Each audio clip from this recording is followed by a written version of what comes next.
are live. We are live. Hopefully we are live. This is Peek Around the Corner with your host, Greg Pflugar. Live show number 4, I believe. We're going to be talking about week 1, our predictions. We can take a look back at week 0 and look at the results, the dramatic results in Dublin, Ireland. But mainly this show, I will be discussing week 1. I've got my predictions all set up. I'm going to talk about it. And I want you all to put down what you think is going to happen in week 1. Put down your predictions in the comments section. And I'll be reading them and I'll be going through them. But like always on our live show at Peek Around the Corner, this is an open discussion. You can make comments about anything, right? You can rip me on my take on the Michigan Wolverines, and I believe Jim Harbaugh is playing with dynamite on how he's deciding who his number 1 quarterback is going to be in Game 3. Game 3. Don't understand it. I did a whole episode on it. But let me know if you think if that was a bad take on my part. Or you can talk about your team, what you think is going to happen in week 1. Open discussion, okay? Let me know if we are looking good, if we are live in the chat, if you can let me know that. This is live chat number 4, and I think we're going to take off and get right into my predictions.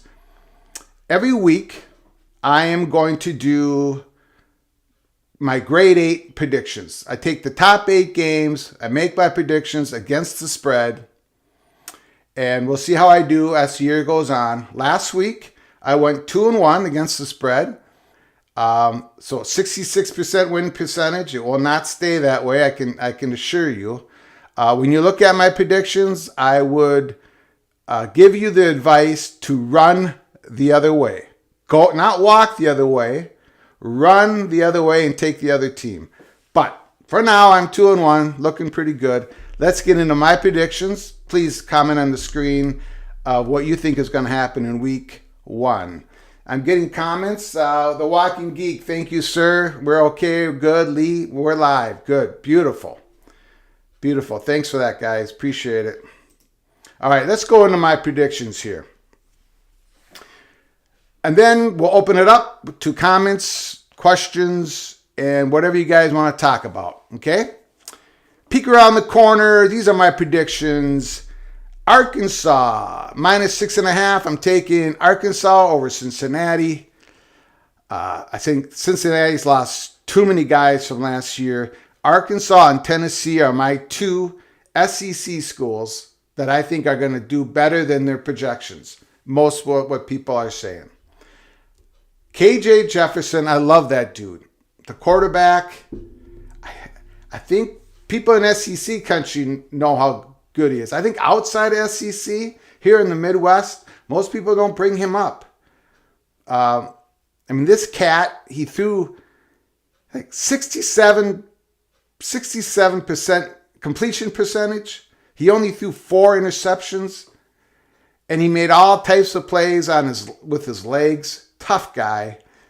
I think he's going to have a sensational year this year. They do need that Jaden Hazelwood, who was the number 1 receiver in all of high school recruits, I think in 2019,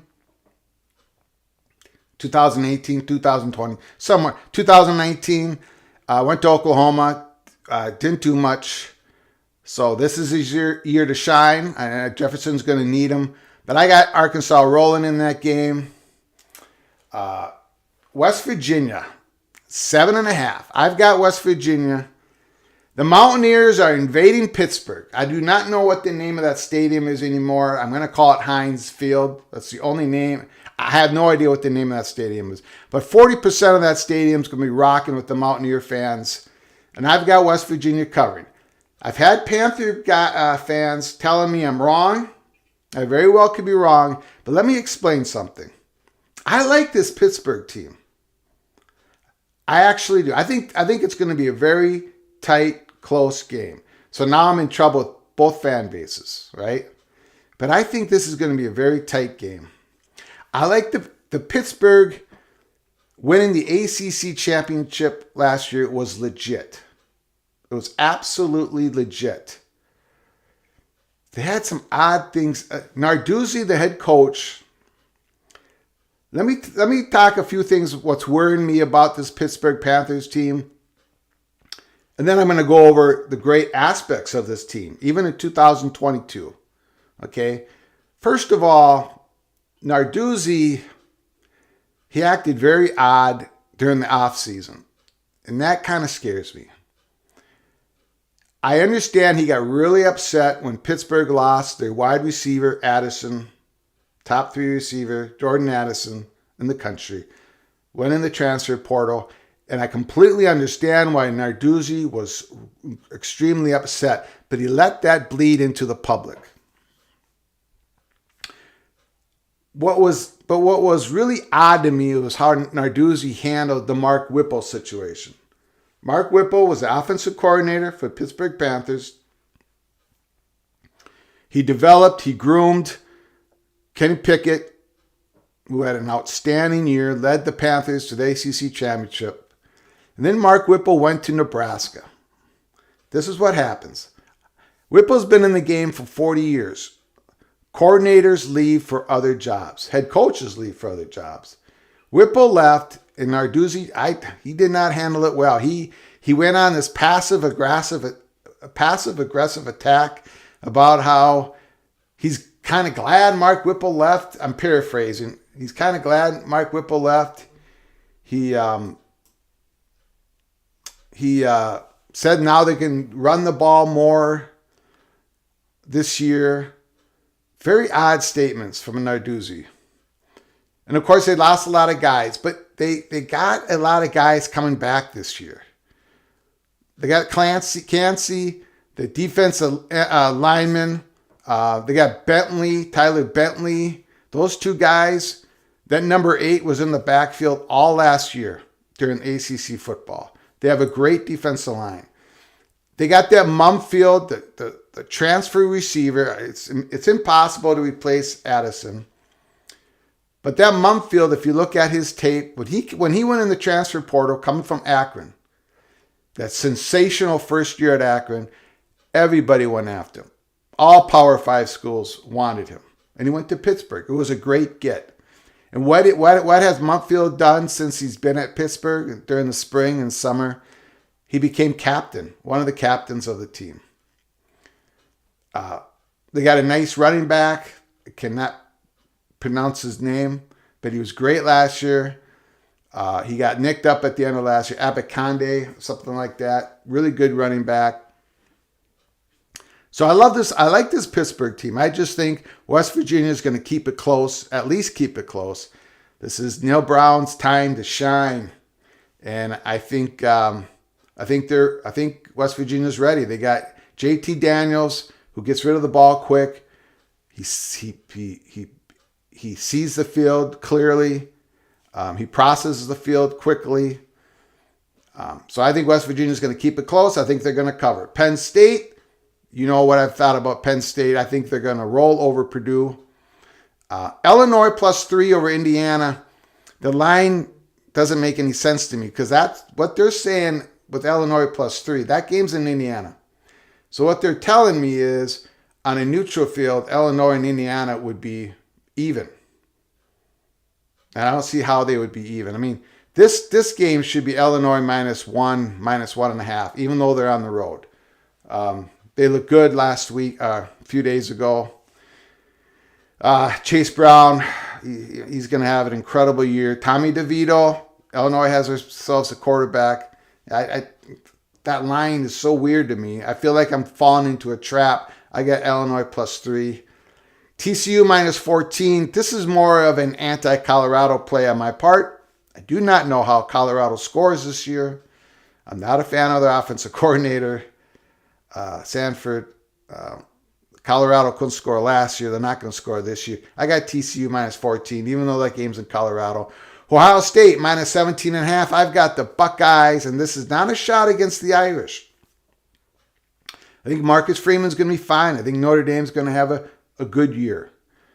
This is an impossible game for them to start with, though.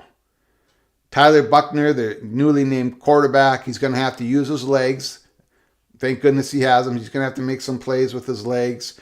Notre Dame doesn't have the wide receiver room. Brian Kelly really left that Notre Dame team depleted in many of their units. He did Marcus Freeman no favors. They got a great tight end, Mayer. They're going to have to target him about 12 times during the game. But Ohio State Buckeyes just have too much on offense. They're going to score so many points this year. They're going to average, they could average 48 points a game. They're just going to roll. Tyler Henderson, Njigba, Marvin Harrison. Of course, C.J. Stroud. They're going to score lots of points against the Irish and all through the season. Got to take Ohio State. FSU +3. Brian Kelly, it's not going to be a good start at LSU, and it's not going to be a good start to the whole season. I have LSU disappointing everybody in Baton Rouge. FSU covers. They look good. Jordan Travis stayed healthy week 1. That's excellent news for the Seminoles. And Tennessee, Hendon Hooker's going to throw for 1,000,000 yards against Ball State. I think that game's Thursday, right? Maybe it's Saturday. For some reason, I'm thinking it's Thursday. But, yeah, Tennessee rolls. They send a message. I got them having a great year this year. Those are my predictions. And I'm going to get to your questions right now, and we'll see what you guys got. What do you want to discuss? Daniel says Indiana by a touchdown. I do not blame him for that. He's a big Hoosier fan. Joey Daglio, excuse me if I'm mispronouncing that. Penn State 27, Purdue 20. Yeah, I can see that. Nick Singleton, man. I forgot to talk about him. There's so much to talk about in college football. I don't get through it all. Nick Singleton. Joey, are you a Penn State fan? Nick Singleton's a 5-star running back somewhere in Pennsylvania. If you watch his high school tapes, he is so physical. So physical. He puts damage onto the tackler. More damage to the tackler than onto him. I do get a little, I'm just watching his high school tapes. I watched him during that whole recruiting process. I watched that whole thing play out. I've been waiting to watch him play in a college game against Purdue. It's going to be fun to watch. I hope he gets the rock a few times. I'm sure he will. Physical runner. He was a track star. He's just a beast. About 210, 215 pounds. Has a little bit of stiff hips, but he's just a physical dude, man. If he stays healthy, look out. Just look out, Big Ten. Big Ten East, the whole conference.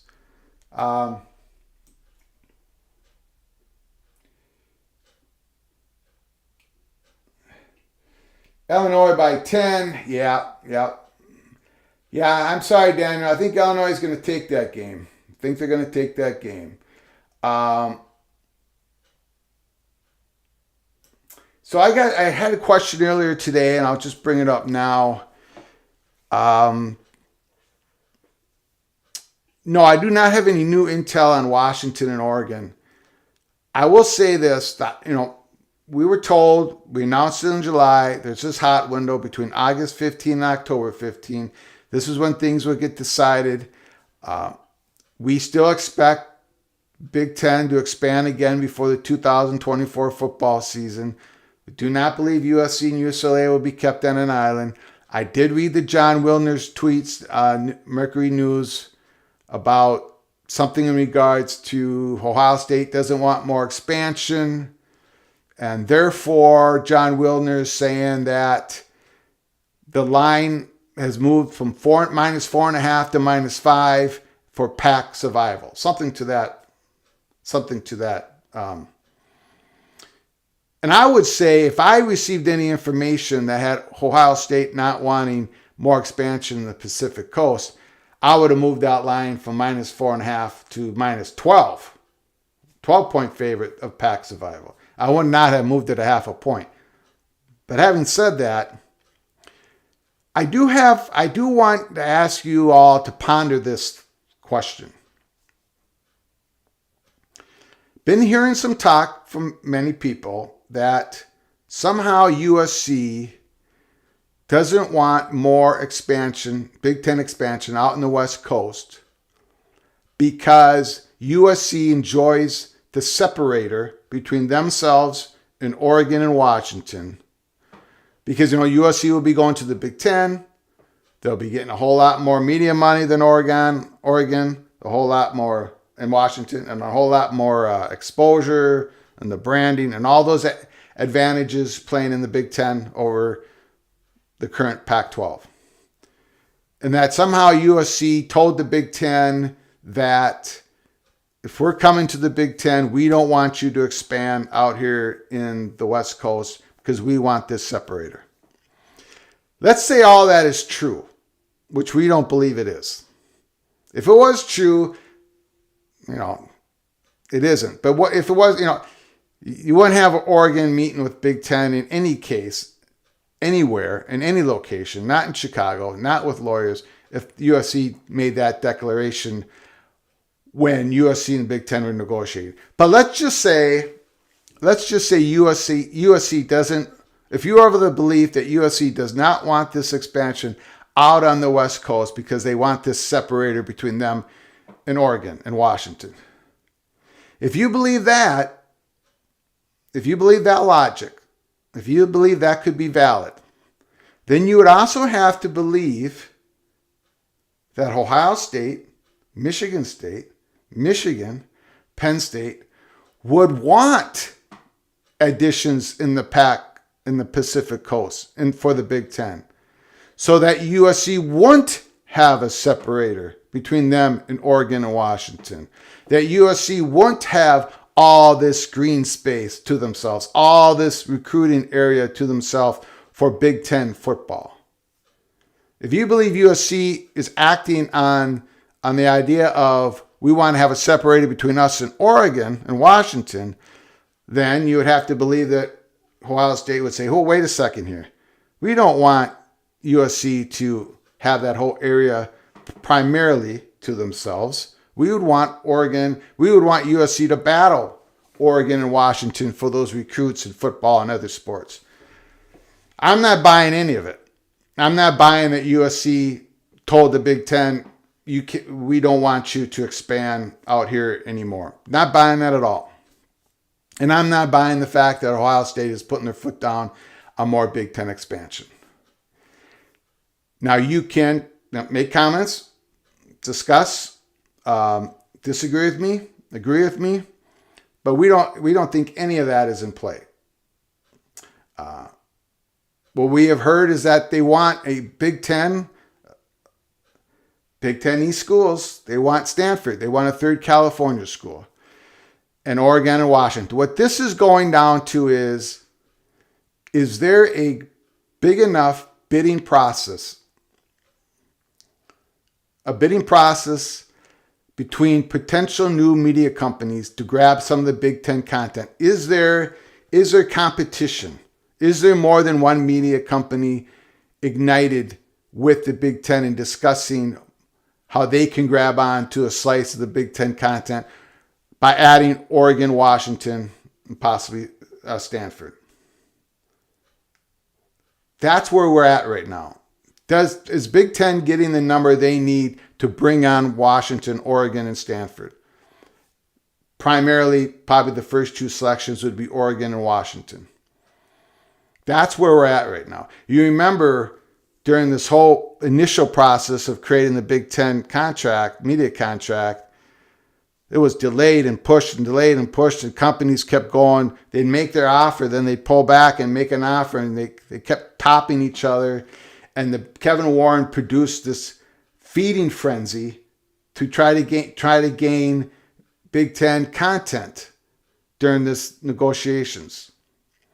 That's what the Big Ten is trying to do once again. They're trying to build you need more than one media company to tango, to dance with. If they can build that up, I would have to imagine Amazon has come back, Apple TV has come back, possibly ESPN. Well, I don't think so, but possibly. To come back and say, yeah, the fourth window, sure, we'll offer you so much money for that. So, in regards to Ohio State saying no, we're putting our foot down. If they truly did say that and stopping Big Ten expansion, then the line, Wilner's line, doesn't go from -4.5 to -5. It goes from -4 to -12.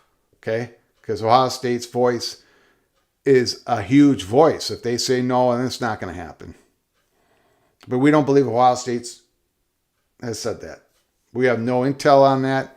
And just got to see if the numbers come in good enough for Kevin Warren to pull the trigger. Because they do not want USC and UCLA to be on an island. Don't know. Can't say that enough. I cannot say that enough. So that's my take on the hot window and what Wilner said. I hope that answers all your questions. Okay. Matt Higgins, are Apple and Amazon still interested in Big Ten After Dark? I don't know. I would, if I had to guess, I'd say yes, but I do not know. We don't have any intel on it. There hasn't been any reporting on it. If there wasn't like a Big Ten After Dark, it would be limited. It wouldn't be every week. You couldn't produce the content to do that every week. You can't ask, let's say you add Washington and Oregon to UCLA and USC, those 4 teams. I mean, maybe each one of those schools would play one After Dark game at home, so that's 4 weeks. I don't think you could go more than that. So when we're talking about After Dark, I think it's a very limited scheduling, limited weeks that would produce any money. The rest of it would just be games during the day, throw in a few Friday night games, streaming. Another aspect to this is the initial Big Ten contract, media contract, was very low on streaming. Now, tell me if I'm wrong, but if I remember correctly, it was only the streaming aspect of the football games was only 4 non-conference Big Ten games on Peacock and 4 conference games on Peacock. That's only 8 games. That's only 8 games. That's the space. That is when that Big Ten media contract was announced and put out in detail. That's the space that I believe the new expansion would come out of, the streaming aspect. I think that was the plan. I think that maybe still is the plan. I don't think ESPN is part of it, but if ESPN calls or if they have called, they would, Warren would inject that and that'd be part of the, hopefully create the feeding frenzy again for a little bit more content for Big Ten to expand. So yeah, I think the streaming space can be increased, but we'll see. Notre Dame isn't going to want to join the Big Ten ever after this coming beatdown. Yeah, I think Notre Dame's going to be fine this year. That's an impossible game to start the season with. My beloved Gophers started last year against the Buckeyes at home. It was a fun game. Gophers had the lead early in the third quarter. Mohamed Ibrahim, the bowling ball with razor blades at 163 yards on the ground. Then he ruptured his Achilles, but he's back this year. Look out, Big Ten. And but Ohio State, they just went into a different gear. Tyler Henderson, that whole C.J. Stroud game started slowing down for him. The game started slowing down for C.J. Stroud in that very first game that he had. And then the rest of the year, he was outstanding. It's just so difficult to play the Buckeyes opening week for a new coach like Marcus Freeman. And they have depth issues. Wide receiver room is very thin, so but I think Notre Dame's going to be fine this year. Just an impossible first game.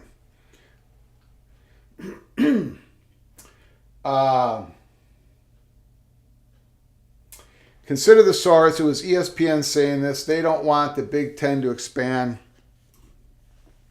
Yeah, you always got to consider the source. Even when I say something, especially, you got to consider who's telling me what. Yeah, you always got to do that. I do not know. Again, and I was trying to explain in the episode that I dropped earlier this morning, 12 o'clock noon Eastern. You know, the Washington-Oregon game, where is it most valuable? In the current Pac-12 or in the Big Ten lineup? To me, it's more valuable in the Big Ten lineup because Big Ten country watches Big Ten football. Pac-12 country doesn't watch Pac-12 football. They don't watch each other's games. In Big Ten country, SEC country, we're watching each other's games. So even the lowest games on the plethora of games slated for the week, they get a decent rating. Not great, but decent rating because we're all watching each other's games. The Washington-Oregon game in a Big Ten lineup is going to get much higher ratings. Advertisers are happier. And here's another aspect. Sorry I'm going on a tangent, but here's another aspect about why Big Ten gets so much money in their media contracts. It's not just the ratings. It's the markets, Big Ten markets. In the Big Ten markets, there's purchasing power, the demographics. They actually buy the products and services that are advertised during those Big Ten live event games. National companies, national advertisers love to advertise their products and services during Big Ten games. In basketball and football, Big Ten Network. That's why the Big Ten Network is still making money, guys and gals. Big Ten Network has gone from 6 million subscriptions down to 48 million subscriptions. So why are they still paying out $9 million to each one of their schools every year? Because the amount of money they make in advertising has skyrocketed. Women's volleyball ratings have skyrocketed. The football ratings have skyrocketed. More people are watching wrestling. The hockey thing hasn't been quite figured out yet. But my point is, the Big Ten Network is making more and more money for their advertising money. So they're able to keep up paying $8-9 million per school in the Big Ten. Just that live, third tier, live event money. It's incredible. So it's one of the reasons why they wanted to expand on Los Angeles. They wanted Los Angeles to become a Big Ten city because of that purchasing, marketing power. And, and I got to feel that Seattle is they're definitely that same type of market. So, anyways, I went on another tangent. I love to see the Big Ten make Texas and Oklahoma a deal they can't refuse. They're bound to go to the SEC, but it'd be great just to get their attention. Yeah, I think those, if Oklahoma and Texas, if they would have called the Big Ten, they would become Big Ten members in 2025. But they called the SEC. And I can't say it was a bad decision. Texas has been locked in with ESPN for years. ESPN created the Longhorn Network. But if they would have called the Big Ten, Warren would have said, yep, let's do it. Again, that myth that Oklahoma would not have been accepted by the Big Ten because they're not AAU, that myth has to die. Hopefully it dies. Hopefully it's dead because I keep seeing it being brought up. Big Ten won't accept Miami, Florida 10 years from now or Florida State 10 years from now because they're not AAU. That's just incorrect. Okay, any other questions?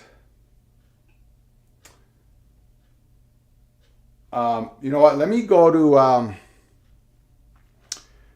go back. One other thing I want to do here. I thought this was a great list. Let's just hope I can find it again. Okay, here we go. Let's go back to this Nebraska situation. 365 Sports, Paul Catalina. I hope I say that name right. Catalina. I see him on 365 Sports, but again, as you all know, I'm very bad with names. He put out a top 5 Scott Frost replacements for Nebraska. And I thought this was an excellent list. And I'm ashamed that I didn't get one of these names on my initial list. But he goes on. Matt Rule, number 1, Carolina Panthers. Yeah, Matt Rule. He would be a great pick. A great replacement for Scott Frost for 2023 season. Matt Rule was he lifted up that Baylor program out of the depths of despair, and he was just incredible. And before that, he did an incredible job as Temple's head coach. If Matt Rule becomes the new head coach of the Nebraska Cornhuskers, I would not like that as a Gophers fan. Okay, I would be terrified of that. That would be a great pickup. Hopefully, Charles Alberts, Huskers athletic director, is not listening to the Peek Around the Corner program tonight. But Matt Rule would be outstanding. Would he want to come back to the college game? I bet he would. He got his itch scratched when he went into the NFL. Things are not going all that well for Carolina Panthers. But that would not diminish his credibility as a college football head coach. I think he'd be an excellent pick. He should be their number 1 target. I like Kyle Whittingham as well. I do think maybe Kyle Whittingham isn't going to go anywhere. Probably stay at Utah until his career is over with. But yeah, Matt Rule, number 1. Great. Matt Campbell, number 2 on this list from Paul Catalina. Matt Campbell. Now, every time I praise Matt Campbell, the Iowa Hawkeye fans go after me because, Iowa doesn't lose to Matt Campbell. Iowa doesn't lose to Matt Campbell and the Iowa State Cyclones. So they're not all that impressed with Matt Campbell. I am. I think he's done an incredible job at Iowa State. I know, they haven't won those 9 games for a season yet. They've been to one Big 12 championship game, I think in 2020, but they haven't won the conference championship yet. He's fallen a little bit short here, but overall he's done a great job. Would he go to Nebraska? Possibly. I still think he's looking for a job like in Michigan, Ohio State, but he possibly would take Nebraska, and I think he'd be a good pick. Jamie Chadwell, Coastal Carolina. That one reminds me of too much of a Scott Frost selection, right? Little risky there. I don't think Chadwell's going to leave the East Coast. So that one, to me, doesn't quite fit, but the other 4 do. The next one, Mark Stoops of Kentucky.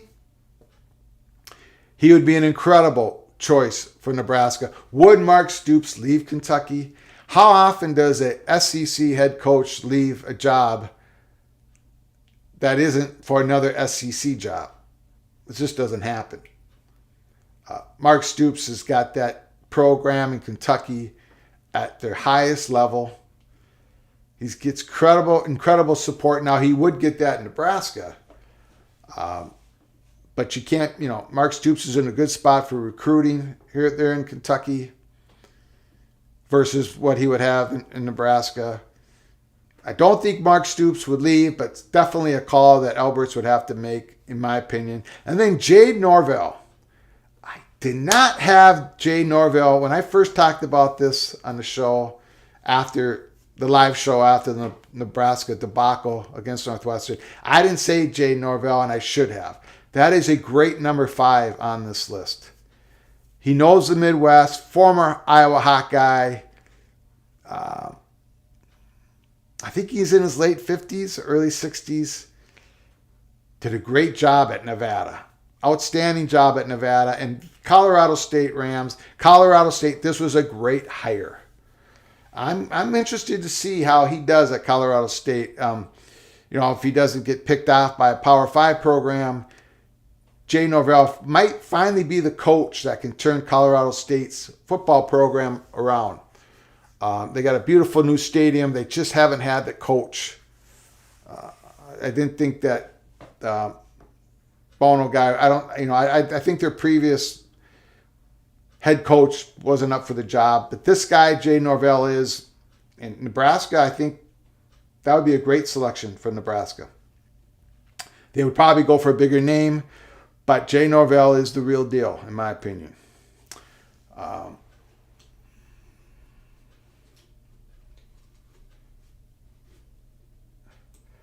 Okay, JJK. Stoops would be a great hire. Wouldn't be surprised to see him as Friend's successor at Iowa.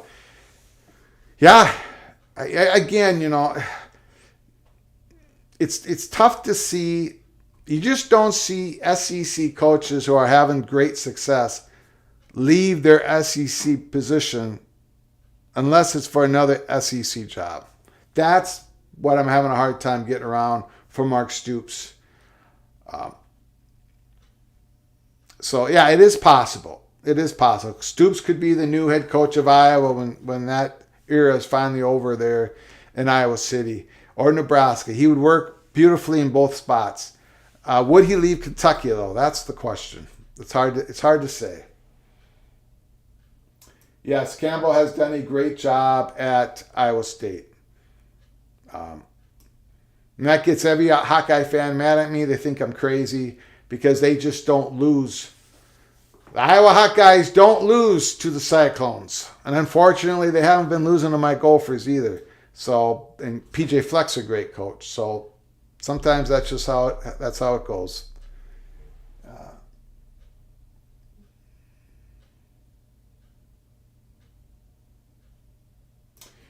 Daniel, very well could be Buckeyes versus Gophers championship this year. Well, that's my prediction.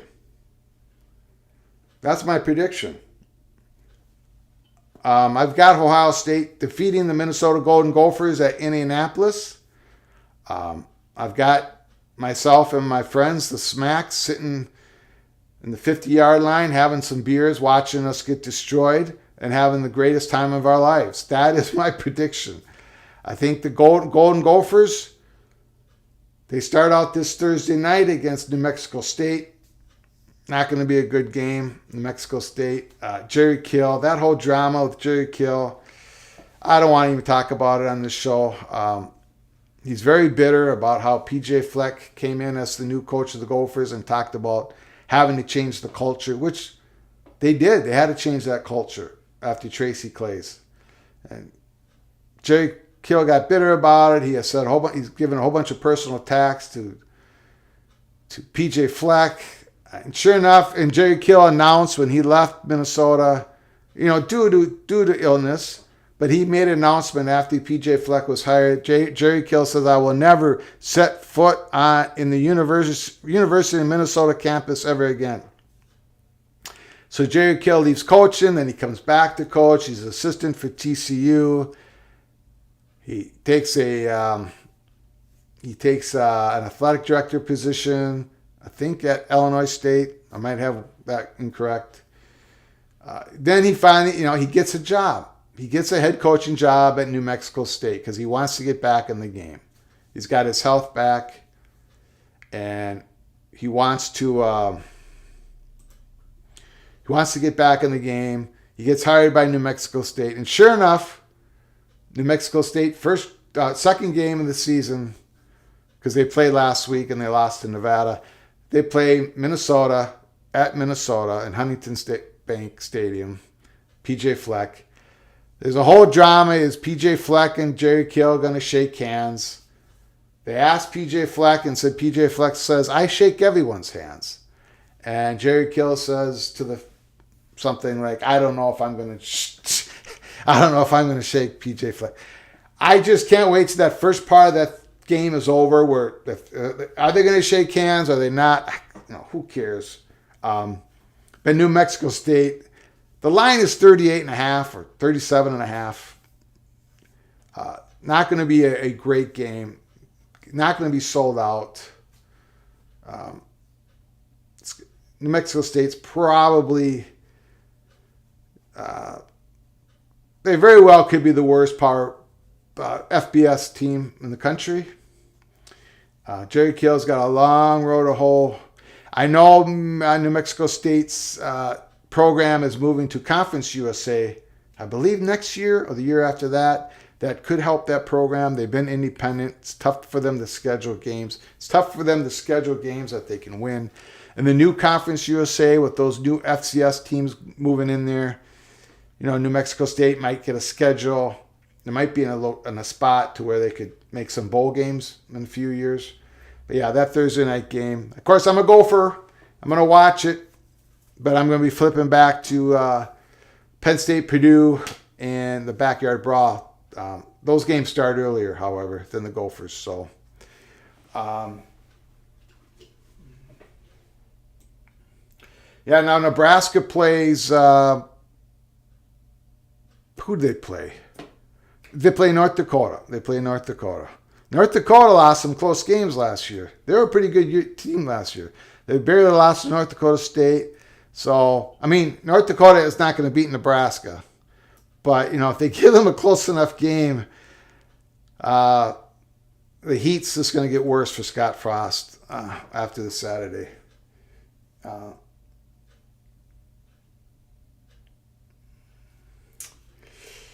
Let's see here.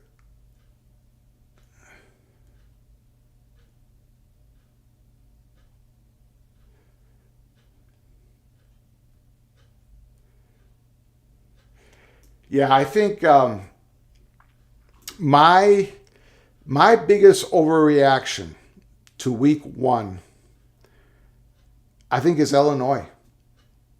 They should not have looked that good against Wyoming. Tommy DeVito is a real quarterback. Bielema is a real head coach for Illinois. So they got themselves a real head coach, a real quarterback. They've got a sensational running back. Their defense was getting better last year, and it's going to be better this year. Their offensive line, of course, their head coach is known for creating an offensive line. That's my biggest overreaction to week 1. I think Illinois is going to cause a lot of problems, even more than Northwestern. I got to give credit to Northwestern. Helinski, the quarterback, this is his second year with the same offensive coordinator. He looked incredible. He looked impressive. But a lot of that, I think, has to do with Nebraska not knowing what they're doing. Northwestern, I talked about it in the previous live show. Northwestern just knew how to attack Nebraska every way possible. When Northwestern knew that Nebraska was playing man, all they did is roll out their quarterback to the right, and they crossed a tight end or wide receiver across the field, and boom, they completed that pass every time. And they easily blocked the Nebraska's defensive line. So some of Northwestern's performance, I believe, has to do with Nebraska really not knowing what they're doing. This is my take on it. But Illinois looks so good. They got some players on that team. And I think this game against Indiana, I got Illinois as one of my predictions for my grade 8 predictions. If Illinois comes out and blasts Indiana this week, then Big Ten West teams might be in trouble. So I am going to be watching that game. Another game I'm going to be watching. Now, as a Gopher fan, it's a rule that I have to take a shot at the Wisconsin Badgers once a week. Okay? That's just how it is. If you're a Gopher, you take a shot at a Badger. If you're a Badger, you take a shot at the Gophers. We learned that Wisconsin Badgers lost their backup quarterback, Chase Wolf, to an injury. Meniscus tear in his knee. And they announced that he's out for the rest of the year. Which is bad. We don't want to ever see injuries that take out these young guys doing what they love, game of football. Chase Wolf was their backup quarterback. Their starting quarterback is Graham Mertz, who I am not a believer in at all.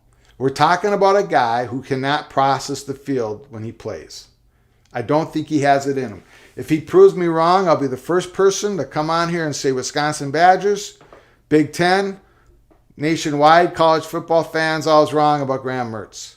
He's got the physical talent, but he cannot process the field. Has he improved? We'll see soon enough. But I'm not a believer in that guy, okay? I'm just not. Now, who do they play on Saturday? Who does the Wisconsin Badgers play on Saturday? They play Illinois State. Who's the starting quarterback for Illinois State? Zach Annexstad. Zach Annexstad, former Gopher. Zach Annexstad, who won the starting quarterback position for the Gophers, I'm going to get the years screwed up, back in 2018 as a true freshman walk-on. I saw Zach Annexstad practice many times. He was always the best quarterback in those practices. He has a great arm, an electric arm. He can make the throws. He can make every throw. That first year now, he was just getting off the bus, right? He played at, I want to say, I'm going to get it wrong, Annandale, Minnesota, Alexandria, Minnesota, high school. In his senior year, he went down to play at one of those Florida schools. I'm forgetting the name of the Florida school. The one that is private, brings recruits from all over the country, whatever. And then he played there, and then he had offers. Pittsburgh Panthers offered him a scholarship, but he wanted to play at Minnesota. So he comes on and walks on, an electric arm, wins the job, gets injured. Tanner Morgan becomes the quarterback. The next year, I believe it was 2019. I could be wrong. I could be off a year. Annexstad, Tanner Morgan battle. Annexstad is winning the battle during August camp. Or in spring camp going into August camp. Annexstad's got a great arm. And he's learning how to, the game I think was slowing down for him. I went to these practices when I could. And he got injured again. And then Tanner Morgan took over, had an incredible year in 2019. Gophers won 11-2. 2020, pandemic, 2021. Tanner Morgan decides to come back for his sixth year this year. Zach Annexstad transfers. And no one can blame him because he wants to play. He's got 2 years left. He's the quarterback. As much information I could read about Illinois State, Zach Annexstad has been blowing them away with his play in camp. Okay? So it's going to be Zach Annexstad versus Graham Mertz, Wisconsin, versus Illinois State. Who's going to have the better quarterback on that field Saturday night? I think the game's at 6 o'clock Central Time, 6:30. I think it's going to be Illinois State. I'm sorry. So I don't think there's a line on the game because it's FCS versus FBS school. Wisconsin will probably blow Illinois State out by 38 points, whatever. But I'm very interested to watch Zach Annexstad versus Graham Mertz. I just wanted to get that in there for just to let you know. You flip it around the games. I have no idea what channel it's on. Maybe the Big Ten Network. I have no idea. But take a look. Take a peek. It's Zach Annexstad's first game, Illinois State versus Graham Mertz. And let's see if Graham Mertz can prove me wrong. But I know there was games, even last year, where, and I've mentioned this before, where the Badgers would just have Mertz look at one half the field on passing plays. They wouldn't even have him look at another half of the field because he was having such a difficult time processing what he was supposed to be looking at. So can he make a big step forward? Sure. He's a young man. We'll see what happens. That's the primary reason why I don't have Wisconsin Badgers winning the Big Ten West. That's why I have the Gophers going to the conference championship game. And now the Badgers lost their backup quarterback. So we'll see. We'll see what happens. But I think we'll wrap that up for this live show. I think live show number 4. I appreciate all the comments and questions. I didn't get ripped on from my Michigan take about how I think Jim Harbaugh is playing with dynamite, deciding who's going to be the quarterback after game number 2. So that's it. I appreciate all your time. If you like this content, please hit the like button. Please subscribe to this channel. We're trying to get to 1,000 subscribers as soon as possible. We're doing great. Thank you so very much. And share the video. Please share the video. That's how we get out there. That's what helps our algorithms on YouTube. You know how it all is. So we appreciate all your support. Until next time, from all of us at Peek Around the Corner, to all of you, please, you all take care of each other. Thank you so very much.